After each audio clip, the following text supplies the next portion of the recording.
9일간의 프리시즌 테스트가 막을 내렸습니다. 말렙이 넘는 주행, 5만 5천 킬로미터에 달하는 데이터, 그리고 테라바이트급 정보가 각 공장으로 전송되었죠. 하지만 진정으로 중요한 것은 단순히 몇 랩을 돌았느냐가 아니라 과연 누가 자신의 차를 가장 잘 이해하고 있느냐는 점입니다. 전체적인 그림을 보면 2026년 시즌은 지극히 특별한 한 해가 될 것으로 보입니다. 이는 단순히 공기역학적 변화의 해를 넘어 엔진 혁명, 에너지 관리, 드라이빙 스타일, 그리고 전술 운용 방식에 이르기까지 모든 것이 뒤닦이는 진정한 혁명적인 시즌이 될 것입니다. 오늘 우리는 각 팀을 그룹별로 나누어 가장 강력한 팀부터 가장 큰 위기에 처한 팀까지 왜 그들이 현재 그 자리에 있는지를 심층 분석해 볼 것입니다. 가장 많은 랩을 소화하고 가장 안정적인 모습을 보인 팀, 바로 메르세데스부터 시작해 보겠습니다. 대규모 규정 변화의 해에는 무엇보다 신뢰성, 하이브리드 에너지 관리 능력, 그리고 개발하기 쉬운 공기역학적 플랫폼이 중요합니다. 그리고 메르세데스는 이 세 가지를 모두 갖추고 있습니다. 메르세데스 엔진이 높이 평가받는 이유는 무엇일까요? 2026년 규정은 최대 350kW의 전기 출력과 최소 250kW의 에너지 회생을 요구합니다. 이 최소 회생량을 충족하지 못하는 팀은 직선 구간에서 속도 손실을 겪게 될 것입니다. 여러 내부 소식통에 따르면 메르세데스는 많은 가속 구간에서 최대 350kW에 근접하는 성능을 보였습니다. 이는 곧 그들이 단 한 랩만 강한 것이 아니라 모든 직선 구간의 끝에서 강하고 경쟁자들보다 에너지를 늦게 사용할 수 있다는 의미입니다. 현대 F1에서 에너지를 더 잘 제어하는 팀이 전술 싸움에서 승리한다는 점을 고려할 때 이는 엄청난 강점입니다. 공기역학 측면에서 새로운 W17은 외형적으로는 그다지 혁신적이지 않지만 매우 안정적이라는 평가를 받습니다. 측풍에 크게 민감하지 않고 타이어 온도에 지나치게 의존하지 않으며 선형적인 스티어링 반응을 보입니다. 이는 개발하기 쉬운 차량이며 대규모 변화의 해에 이것은 막대한 이점으로 작용할 것입니다. 페라리는 가장 많은 랩을 돌지는 않았지만 가장 흥미로운 차량을 선보였습니다. 가장 눈에 띄는 디테일은 유연한 리어밍과 언더플로어 공기 흐름을 최적화한 새로운 사이드포드 구조였습니다. 하지만 가장 큰 강점은 거기에 있지 않았습니다. 페라리는 다운포스와 항력 사이의 균형 문제를 해결한 것으로 보입니다. 2026년 규정은 전기 에너지가 차지하는 비중이 커짐에 따라 각 팀이 항력을 대폭 줄여야 합니다. 페라리는 좋은 직선 속도를 가졌지만 고속 코너에서 너무 많은 것을 희생하지 않았습니다. 이는 단순히 다운포스를 늘리는 것을 넘어 공기역학적 효율성에 대해 매우 신중하게 계산했음을 시사합니다. 그렇다면 페라리의 문제는 무엇일까요? 바로 열 관리입니다. 일부 롱런에서 배터리 온도가 메르세데스보다 빠르게 상승하는 경향을 보였습니다. 이는 바레인, 싱가포르 또는 멕시코와 같은 더운 레이스에서 문제가 될 수 있습니다. 하지만 이 냉각 문제를 해결한다면 페라리는 진정한 챔피언십 도전자가 될 것입니다. 레드불은 올해 처음으로 포드와 함께 자체 제작 엔진을 사용했습니다. 초기 통합 측면에서는 성공적입니다. 에스턴 마틴과 같은 위기를 겪지도 않았고 큰 결함도 없었습니다. 하지만 한 가지 주목할 만한 점은 그들이 테스트 내내 급격하게 발전하지 않았다는 것입니다. 메르세데스와 페라리는 점진적으로 속도를 올렸지만 레드불은 안정적인 수준을 유지했습니다. 이는 전략적으로 성능을 숨기는 것일 수도 있고 아니면 일시적인 개발 한계에 도달했을 수도 있습니다. 강점으로는 매우 훌륭한 에너지 관리가 꼽힙니다. 그리고 막스 페르스타펜은 여전히 페르스타펜입니다. 하이브리드 시스템이 그 어느 때보다 복잡해진 시대에 막스의 에너지 최적화 기술은 매우 중요할 것입니다. 약점은 공기역학에서 더 이상 아드리안 유이의 흔적이 보이지 않는다는 점입니다. 차량은 괜찮아 보이지만 충격적인 요소가 없습니다.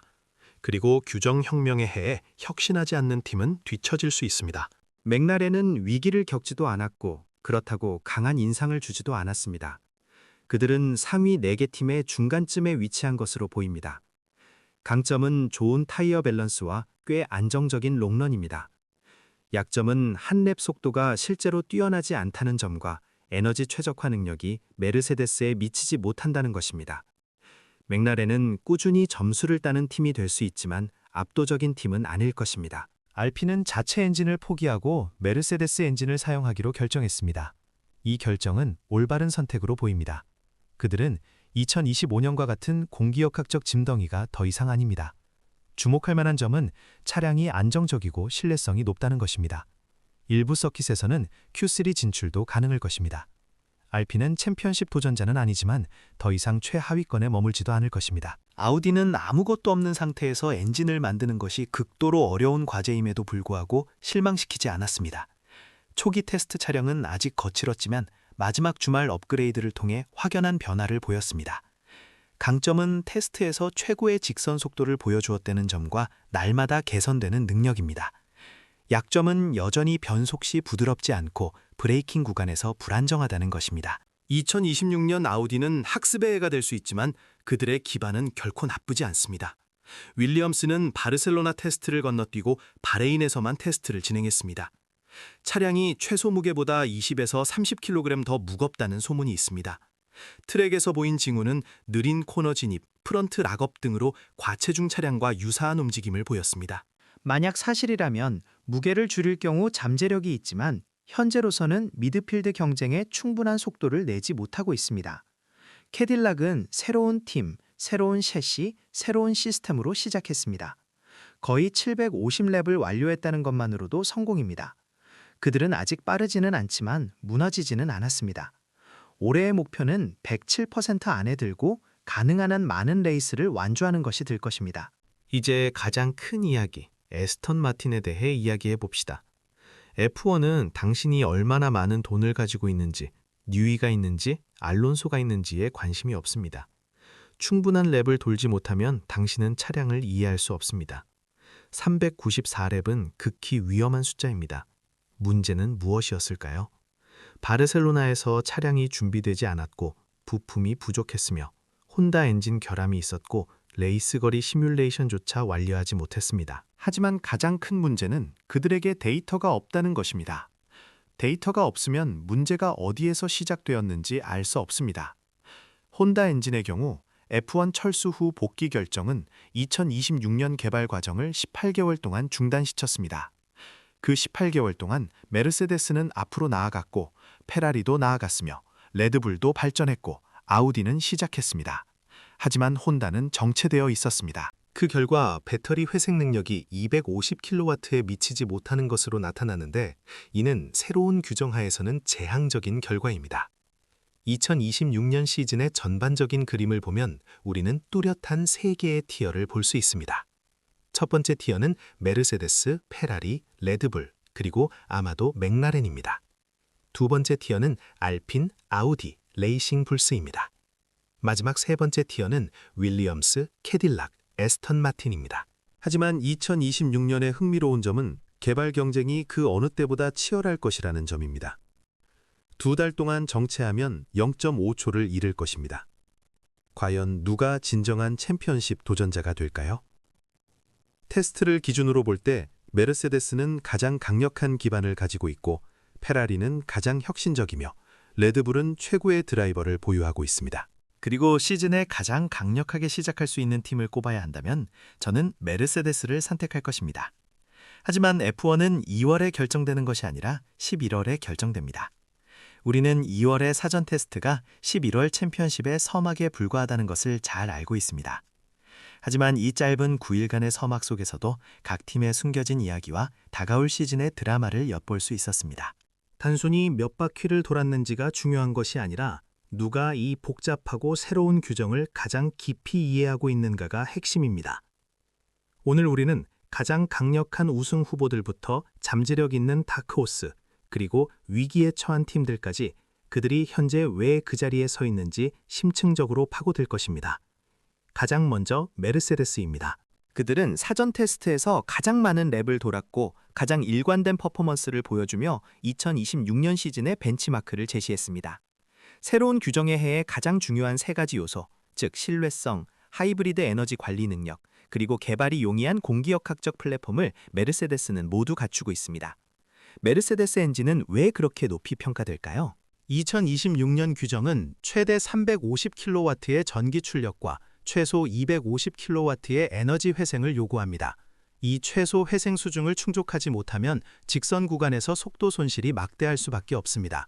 하지만 내부 소식통에 따르면 메르세데스는 많은 가속 구간에서 최대 350kW에 근접하는 전기 에너지를 배치할 수 있었다고 합니다. 이는 단순한 랩타임의 우위를 넘어섭니다. 그들은 단순히 한 바퀴만 빠른 것이 아니라 모든 직선 구간의 마지막에서 강력한 힘을 발휘하며 경쟁자들보다 더 늦게 에너지를 사용할 수 있는 전략적 유연성을 가집니다. 현대 F1에서 에너지 관리를 더 잘하는 팀이 전술적 우위를 점하고 레이스의 주도권을 잡는다는 것은 의심의 여지가 없습니다. 그들의 새로운 W17 셰시 또한 주목할 만합니다. 겉으로 보기에 혁신적인 요소는 덜해 보이지만 매우 안정적이라는 평가를 받고 있습니다. 횡풍에 민감하지 않고 타이어 온도에 덜 좌우되며 선형적인 스티어링 피드백을 제공합니다. 이는 기술자들이 차량의 미묘한 반응을 정확히 이해하고 개선점을 찾아내기 훨씬 쉽다는 것을 의미합니다. 즉, W17은 개발하기 쉬운 차라는 뜻입니다. 대대적인 규정 변화에 해에 이는 그 어떤 화려한 혁신보다도 거대한 이점이 될 수 있습니다. 이는 마치 예술가가 흰 캔버스에 자유롭게 그림을 그릴 수 있는 것과 같습니다. 메르세데스는 탄탄한 기반 위에서 어떤 걸작을 만들어낼지 모두가 주시하고 있습니다. 다음은 페라리입니다. 그들은 가장 많은 랩을 돌지는 못했지만 가장 흥미로운 차를 선보였습니다. 가장 눈길을 끄는 디테일은 유연한 리어윙과 언더플로어 공기 흐름을 최적화한 새로운 사이드포드 구조였습니다. 하지만 페라리의 가장 큰 강점은 그곳에만 있는 것이 아닙니다. 페라리는 다운포스와 드래그 사이의 균형이라는 난제를 풀었다는 평가를 받고 있습니다. 2026년 규정은 전기 에너지가 차지하는 비중이 커짐에 따라 팀들이 드래그를 대폭 줄여야 합니다. 페라리는 직선 구간에서 좋은 속도를 내면서도 고속 코너에서 너무 많은 것을 잃지 않았습니다. 이는 단순히 다운포스를 높이는 것을 넘어 공기역학적 효율성에 대한 그들의 정교한 계산을 보여줍니다. 이들은 새로운 엔진과 셰시의 시너지 효과를 극대화하며 단순히 속도를 추구하는 것을 넘어선 복합적인 접근 방식을 택했습니다. 하지만 페라리에게도 아킬레스건은 있습니다. 바로 열관리입니다. 일부 롱런 데이터는 배터리 온도가 메르세데스보다 빠르게 상승하는 경향을 보였습니다. 이는 바레인, 싱가포르, 멕시코와 같이 고온 환경에서 진행되는 레이스에서 치명적인 약점으로 작용할 수 있습니다. 만약 이 냉각 문제를 해결할 수 있다면 페라리는 진정한 챔피언십 도전자가 될 것입니다. 그들의 혁신은 양날의 검과 같아서 완벽하게 제어된다면 누구도 막을 수 없는 무기가 될 것이고, 그렇지 못한다면 뜨거운 열기 속에서 무너질 수도 있습니다. 이들의 엔지니어들은 시즌 내내 이 난제와 씨름하며 끊임없이 혁신을 거듭해야 할 것입니다. 레드불의 이야기는 조금 다릅니다. 그들은 올해 처음으로 포드와 함께 자체 엔진을 생산하기 시작했습니다. 초기 통합 측면에서는 성공적입니다. 에스턴 마틴처럼 위기에 처하지도 않았고 심각한 결함도 발견되지 않았습니다. 하지만 한 가지 주목할 만한 점은 그들이 테스트 기간 동안 날마다 빠르게 발전하는 모습을 보여주지 않았다는 것입니다. 메르세데스와 페라리가 점진적으로 속도를 높여가는 동안 레드불은 비교적 안정적인 수준을 유지했습니다.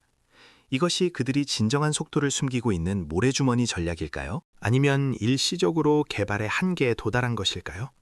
이는 시즌 초반의 가장 큰 미스터리 중 하나로 남아 있습니다. 레드불의 강점은 의심할 여지 없이 뛰어난 에너지 관리 능력과 막스 페르스타펜입니다.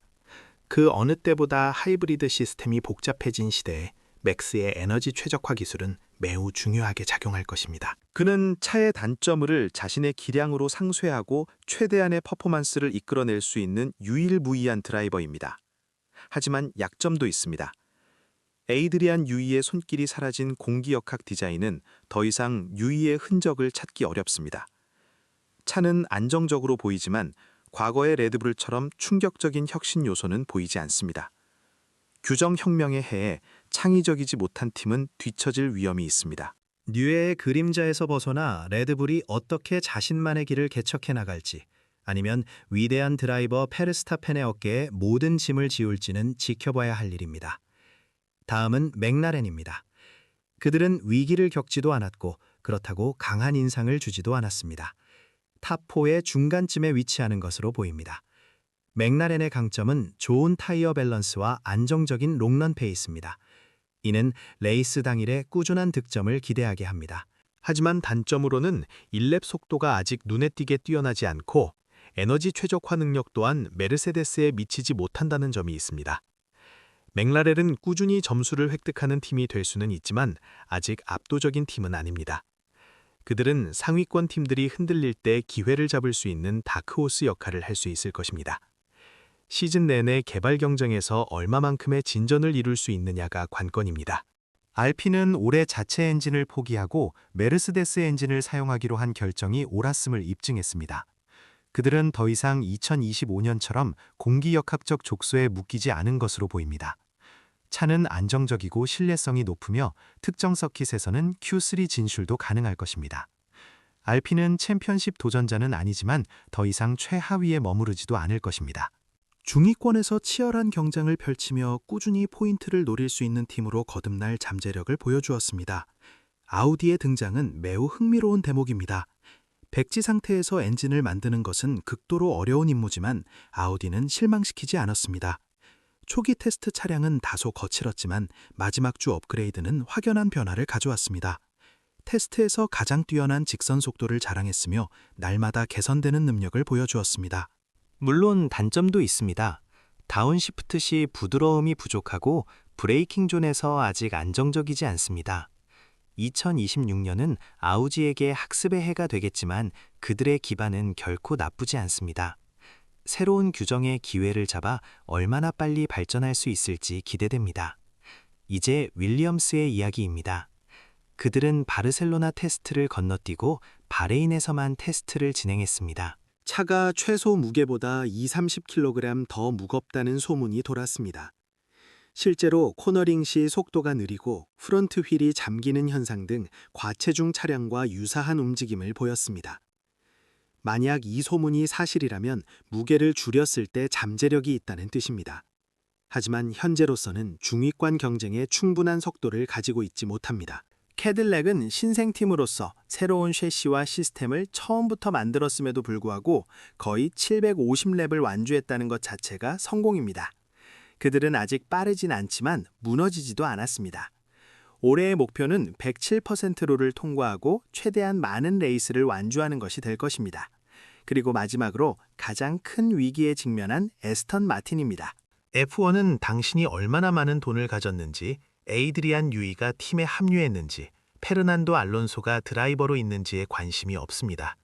충분한 랩을 돌지 못하면 차를 이해할 수 없고 차를 이해하지 못하면 어떤 천재적인 드라이버도 속도를 낼 수 없습니다. 394랩이라는 숫자는 매우 위험한 신호입니다. 문제는 무엇이었을까요?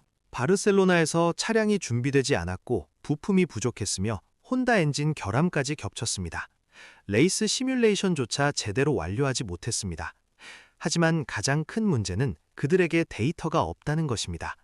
데이터가 없다는 것은 무엇이 문제인지조차 모른다는 것을 의미합니다. 혼다 엔진의 경우는 더욱 심각합니다. F1 복귀를 결정했다가 철회하고 다시 복귀하기로 한 결정은 2026년 개발 과정을 18개월이나 지연시켰습니다. 그 18개월 동안 메르세데스, 페라리, 레드불 그리고 아우디는 꾸준히 발전했습니다. 하지만 혼다는 사실상 정체 상태였습니다. 그 결과 배터리 회생 능력이 규정 최소치인 250kW에 미치지 못하는 것으로 알려졌습니다. 이는 새로운 규정 하에서 재앙적인 수준입니다. 결론적으로 2026년 시즌은 크게 3개의 계층으로 나뉘는 그림이 그려지고 있습니다. 최상위 계층은 메르세데스, 페라리, 레드불, 그리고 잠재적으로 맥라렌이 포함될 수 있습니다.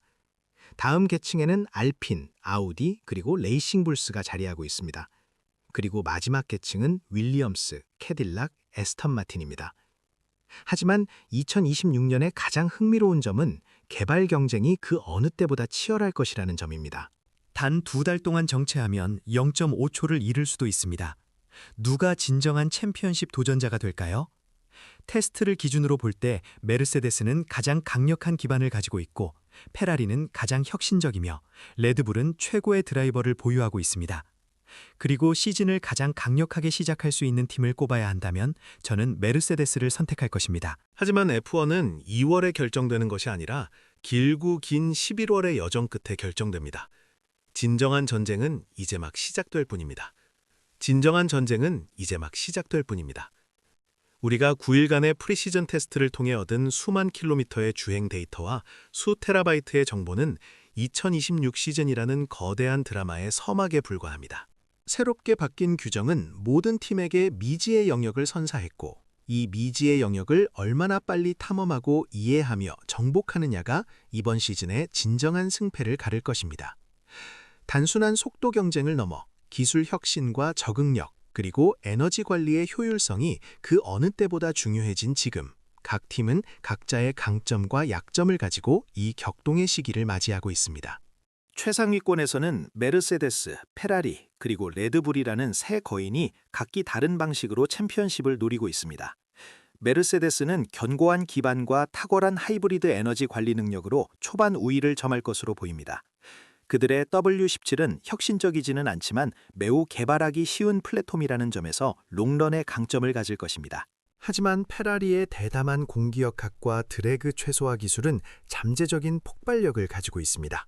그들의 유연한 리어윙과 최적화된 사이드포드 설계는 다운포스와 드래그 사이에 완벽한 균형점을 찾아낸 듯 보이며 고속 코너와 직선 구간 모두에서 경쟁력을 발휘할 수 있습니다. 만약 배터리 냉각 문제만 해결한다면 페라리는 언제든 선두로 치고 올라갈 수 있는 진정한 챔피언십 도전자가 될 것입니다. 반면 레드불은 테스트에서 혁신적인 모습을 크게 보여주지 않았습니다.